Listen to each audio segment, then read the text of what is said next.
porque la información es poder.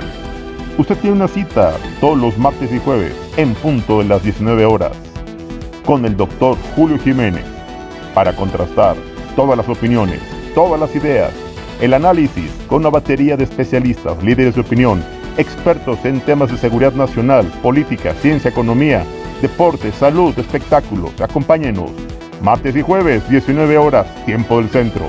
Acompáñenos en Contrastando Ideas Noticias con el doctor Julio Jiménez. Contrastemos ideas, contrastemos juntos. ¿Qué tal, amigos? Gracias por acompañarnos en este su programa Contrastando Ideas con Julio Jiménez, y como habíamos hecho ya un compromiso, precisamente darnos a la tarea de buscar voces autorizadas, contar con la opinión profesional, contar con un análisis objetivo e imparcial. Nos hemos dado a la tarea de buscar al presidente del Colegio Nacional de Abogados, al licenciado Carlos Viñamata Páschez, y también a una digna representante de este importante y prestigiado colegio, a la doctora Olga Arreola, que nos acompaña en esta noche aquí en Contrastando Ideas. Abordaremos un tema preocupante, un tema que ha generado polémica, debate y gran preocupación en redes sociales, en los medios de comunicación convencionales: la violación precisamente a diversos artículos de nuestra Constitución, a la Ley Federal de Responsabilidad de los Servidores Públicos y a la Ley Federal de Protección de Datos Personales. Sí, me estoy refiriendo al arrebato del pasado viernes por parte del titular del Ejecutivo, del licenciado Andrés Manuel López Obrador, con la exhibición pública de información que, por cierto, es confidencial y deberá estar protegida por las leyes que hemos mencionado y que aquí platicaremos y que aquí vamos a abordar con dos prestigiados juristas. Esto es Contrastando Ideas. No le cambie. Iniciamos.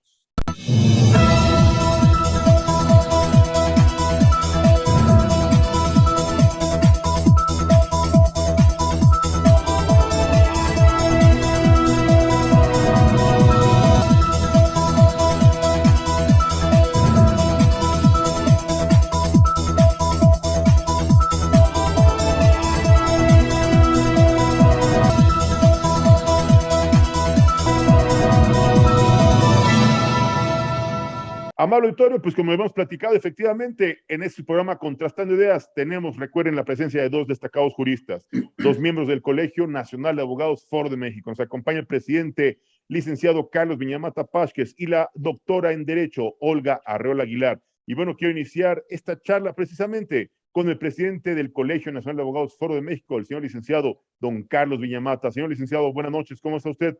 Gracias por acompañarnos. Muchas gracias. Gracias a ti, Julio, por invitarme a tu programa. Necesitamos exponer nuestros puntos de vista. Sentimos los abogados que estamos mal, que el país está funcionando mal jurídicamente. Hay un desequilibrio en el Estado de Derecho. Se está violando el Estado de Derecho. Está creándose un conflicto entre el pueblo y el gobierno, con los gobernantes, concretamente con el mayor gobernante de nuestro país, con el Ejecutivo Federal. Y eso no puede ser. El pueblo no debe estarse peleando con el Ejecutivo, ni el Ejecutivo menos con el pueblo. Hay principios consagrados en la Constitución que son intocables, que deben ser respetados porque son la base del desarrollo moral y del sustento básico del pueblo, como es la libertad de expresión. Y la libertad de expresión se ha visto recientemente pisoteada, y desgraciadamente pisoteada por el Ejecutivo. Nosotros, como Colegio Nacional de Abogados Foro de México, que es un colegio serio, reconocido por la Dirección General de Profesiones desde 1942, hemos estado analizando esta situación, tratándola de analizar no desde un punto de vista político. Claro. Ya sabemos, en políticos, y más en nuestro país, y en una democracia, pues hay derecha, hay izquierda, hay bonitos, hay feos, en fin, en eso no nos metemos.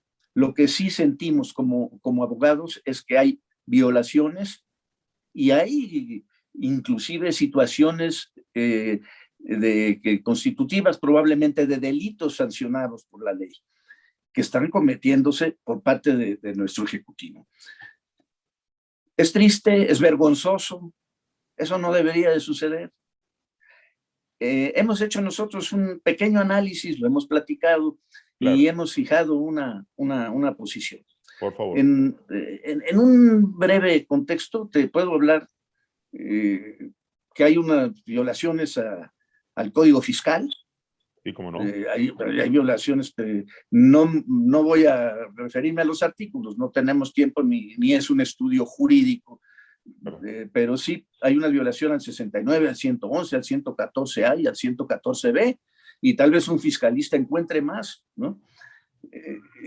Hay violación también a la Ley Federal de Responsabilidades, por ahí parece ser que es el artículo 57, a la Ley General de Protección de Datos Personales en posesión de sujetos obligados, artículo 6 y artículo 20. ¿Cómo no? En lo referente, pues, a lo que es derechos humanos. Luego está también la revelación de secretos, que eso cae también como fiscal, delito del claro, Código Penal Federal. Es muy delicado. Hay una revelación de secretos en esta situación. Claro. ¿Qué podemos entender por secretos? El mero hecho de descubrir el secreto vulnerando la intimidad de la persona, eso supone ya la comisión de un delito, per se, nada más ese hecho. Claro. Aparte, independientemente de que dicha información sea o no difundida. Ok, muy bien. Aquí se dijo, este está haciendo esto, tráiganme los datos. Caray. ¿No? Qué preocupante, sí, señor. En lo que dijo, uso faccioso. Están haciendo esto y tráiganme los datos, quedó la primera parte. No necesita, no es un delito que necesite una ejecución. Basta el simple enunciado para que ya se configure. Por supuesto. El descubrimiento de secretos es delito en sí mismo. Así es. ¿Sí? La revelación del secreto es una conducta todavía de mayor gravedad. Entonces hay que tener que nomás en eso ya son dos. ¿Cómo no? Pudieran ser dos, faltaría que se analicen ya detenidamente, ¿no? La conducta ilícita tipo consiste en emprender una acción de apoderamiento que recaiga sobre objetos materiales o que afecten la intimidad de una persona o sobre bienes inmateriales.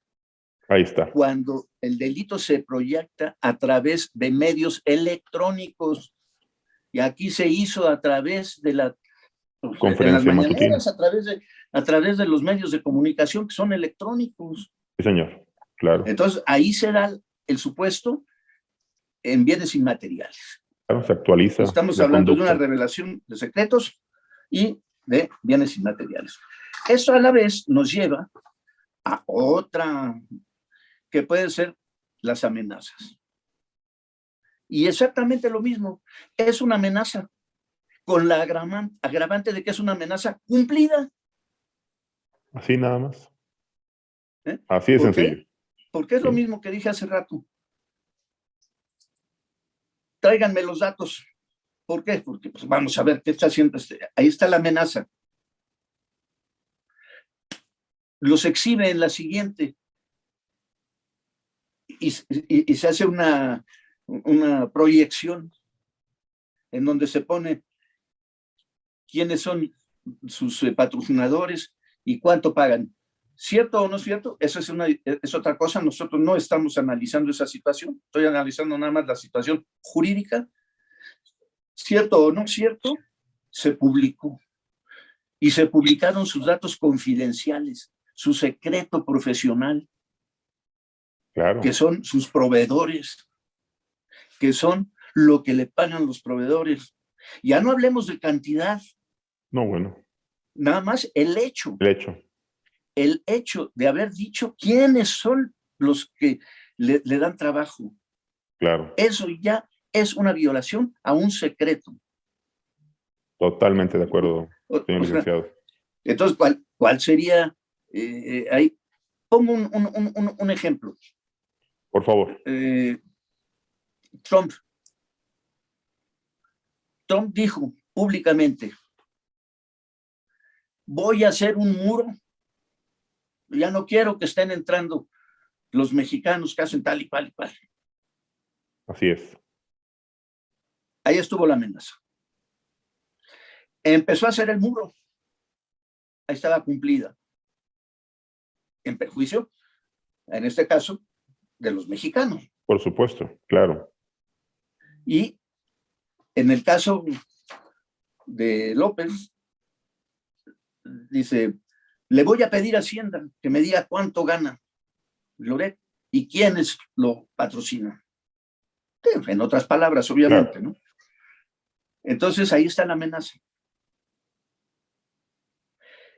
Al día siguiente, en la mañanera, digo, ya me dieron los datos, me los dio Hacienda, ya tengo aquí los datos, los exhibo,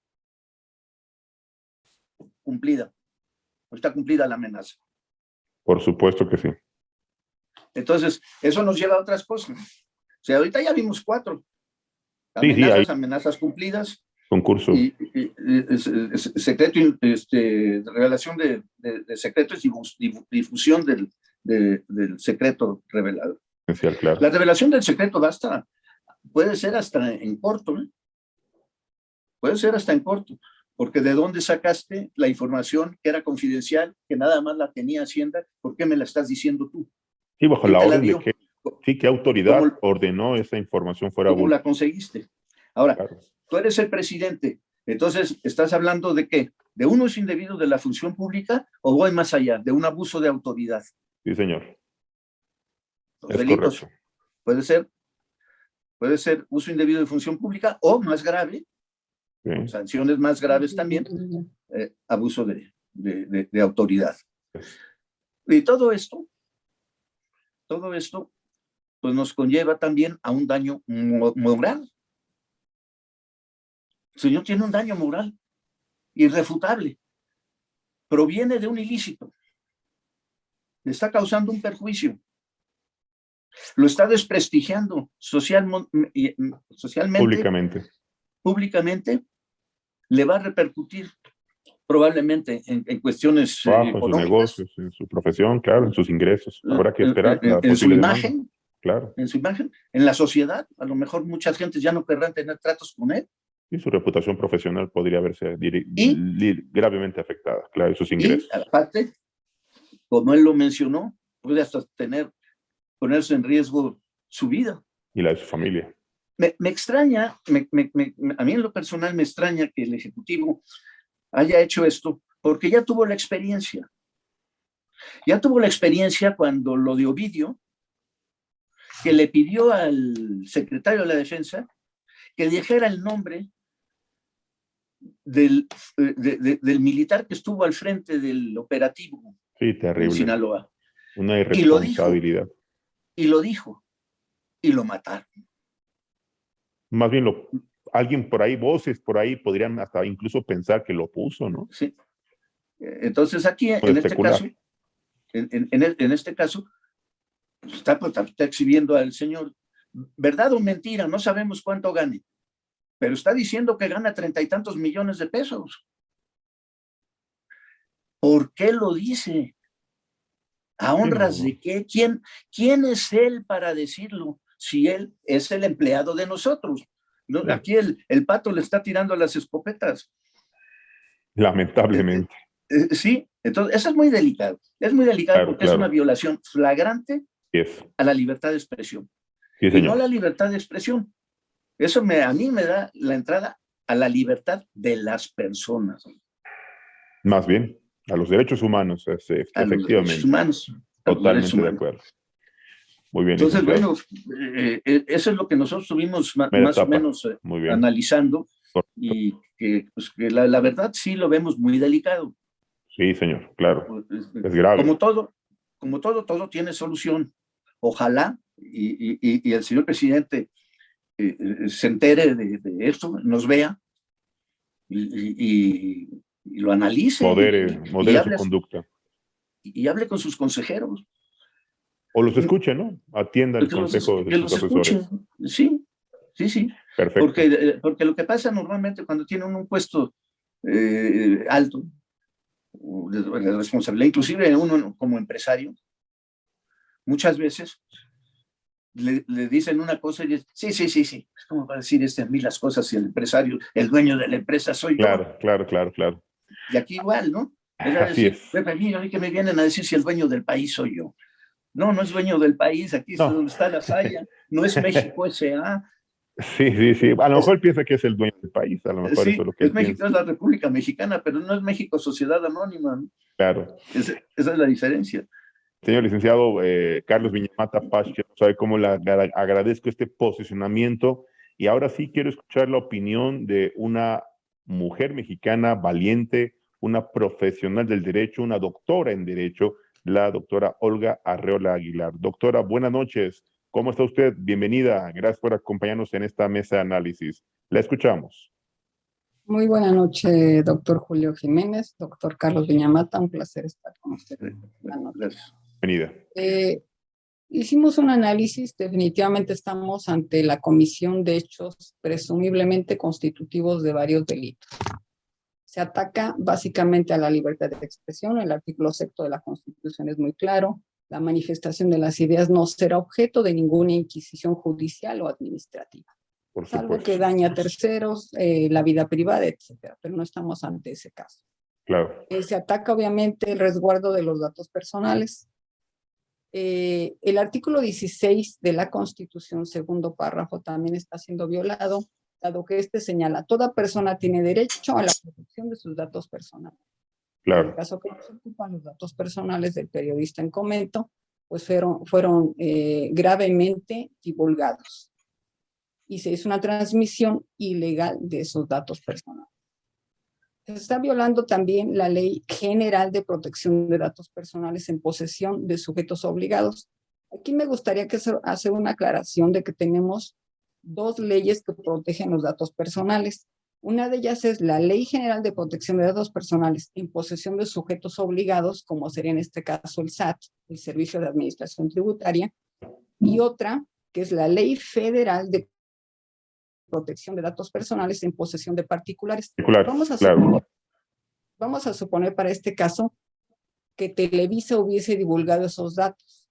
Ahí le sería aplicable esta Ley Federal de Protección de Datos Personales en posesión de particulares, puesto que esta ley obliga a empresas, bancos, casas de bolsa, notarías, tiendas departamentales, etcétera, a que resguarden nuestros datos personales. Así es. Se violó entonces la ley, supongamos que fue el SAT quien le entregó estos datos al titular del Ejecutivo Federal. Entonces estamos ante la violación de la Ley de Protección de Datos Personales en posesión de sujetos obligados. Esta ley, la de sujetos obligados, tiene algunas excepciones. Las excepciones por las cuales el mismo SAT, por ejemplo, podría hacer una transmisión de los datos es cuando estaríamos ante el supuesto de una o probablemente se estuvieran utilizando recursos de procedencia ilícita, operaciones de recursos con procedencia ilícita. Ahí sí sería una excepción, pero sabemos que no es el caso.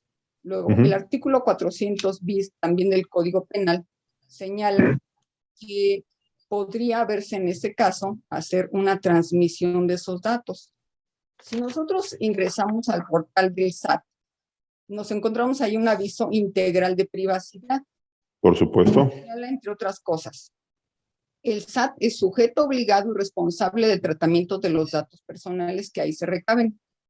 Y señala precisamente que uno de los artículos por los cuales pudiera hacerse esta transmisión o transferencia de datos, en su fracción tercera señala, cuando existe una orden judicial o una resolución o mandato fundado o motivado por autoridad competente. Estamos ante esta situación, pues no hemos visto ese mandato de autoridad judicial competente. Claro. Quiero plantear el supuesto de que el periodista que estamos señalando pudiera, un caso hipotético, hubiese un asunto, fuese deudor alimentario.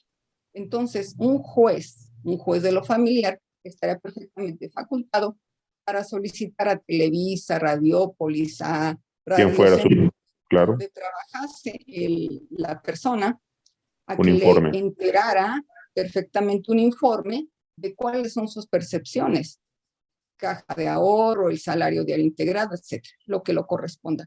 Pero no estamos ante este caso.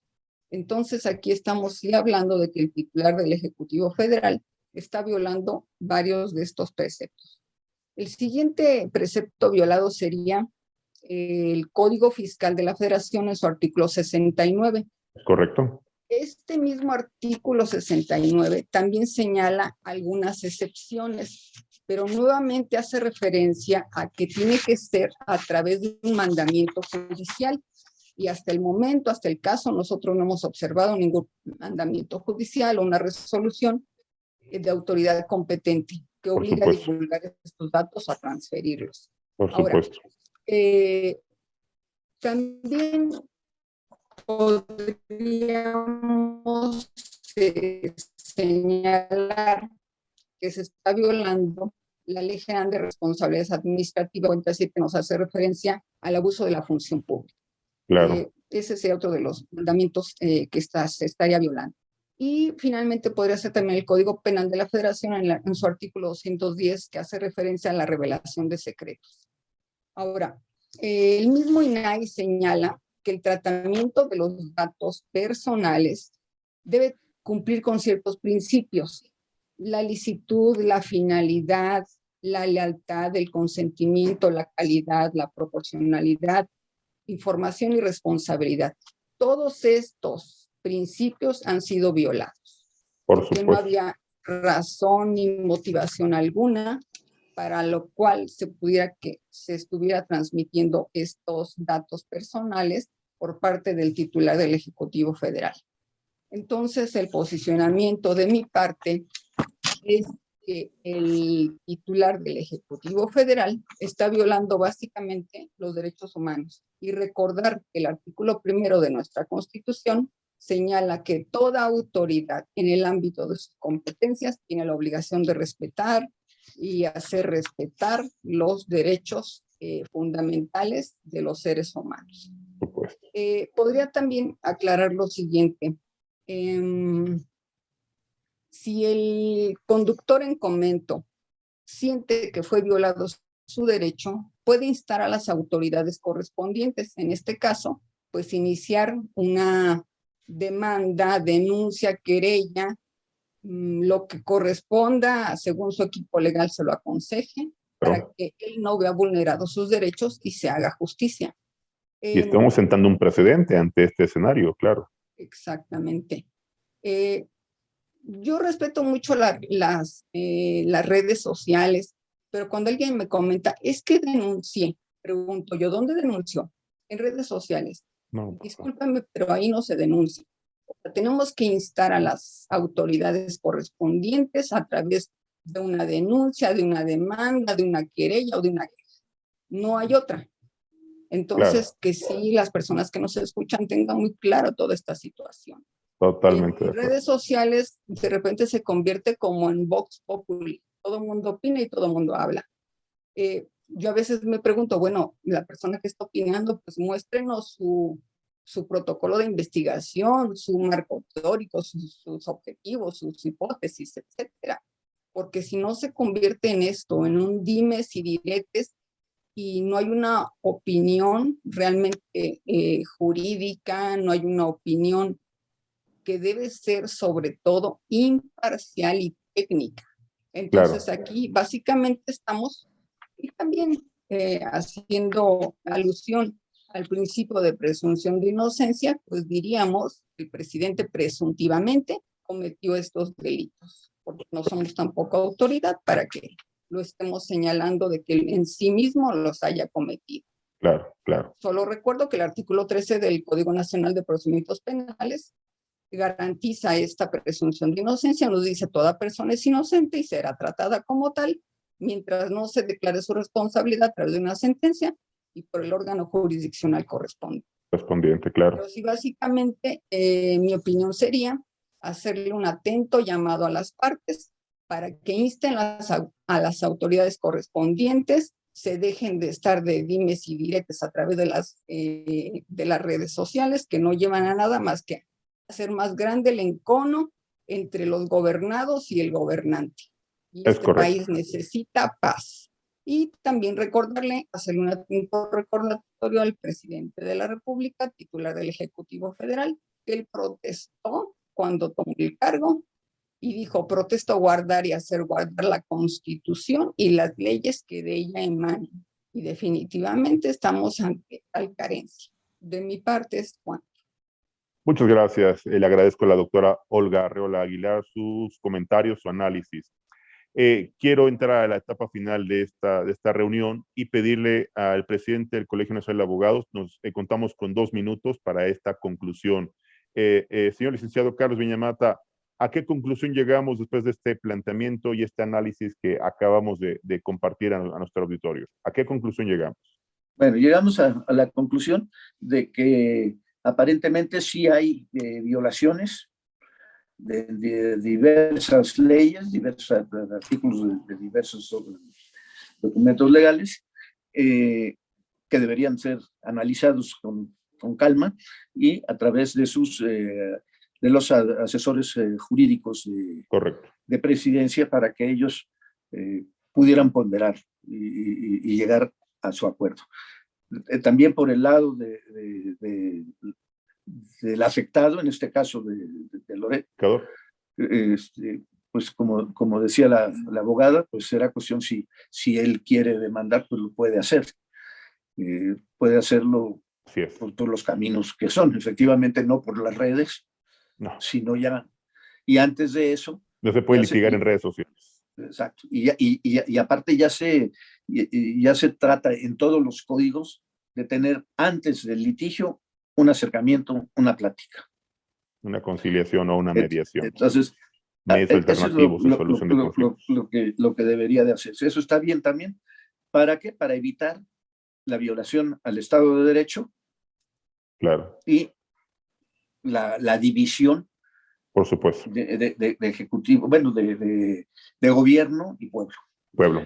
Entonces, lo primero sería tratar de que tuvieran un acercamiento para llegar a poner una solución y desde luego... Cosa que vemos muy difícil, señor licenciado, que haya un acercamiento y una conciliación entre el presidente López Obrador y los medios de comunicación, concretamente del líder de opinión, ¿no? Lo veo materialmente imposible. Pero eso es lo que debería ser. Claro. Inclusive los códigos cuando se inicia un litigio, y ahora ya en la nueva ley de propiedad industrial ya también se pone en un litigio previamente tratar de llegar a una conciliación, ¿no? Y eso ya se hacía también en materia agraria. ¿No? Totalmente de acuerdo, licenciado. Pues yo quiero agradecerle al presidente del Colegio Nacional de Abogados su conclusión, su planteamiento, su análisis.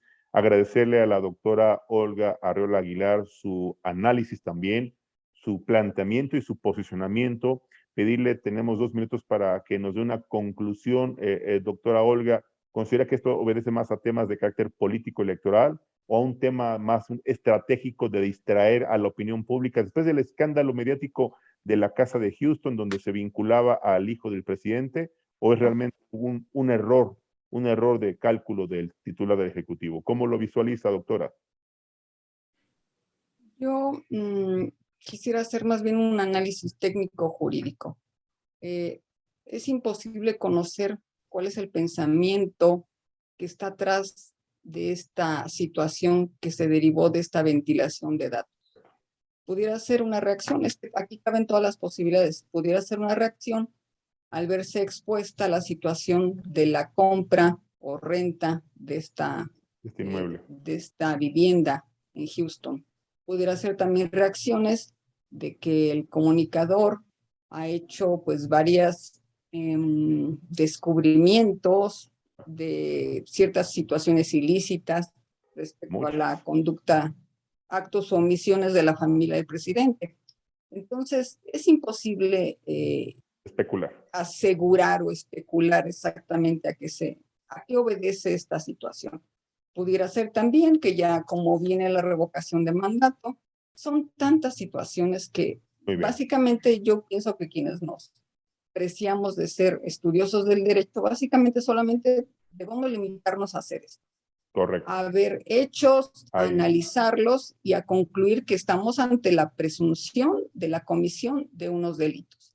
Claro. ¿Qué obedeció? No lo sabemos, porque son cuestiones políticas, pueden ser cuestiones económicas, pueden ser cuestiones de distractores. Perfecto. No lo sabemos. Entonces, básicamente es esto. Nuestra opinión es jurídica, nuestro posicionamiento es que se estudie qué pudo haber sucedido. Perfecto. Pues yo quiero agradecerle a nuestros dos invitados de esta noche este análisis en este tema tan polémico, tan mediático y tan preocupante para la libertad de expresión y tan preocupante para el Estado de Derecho.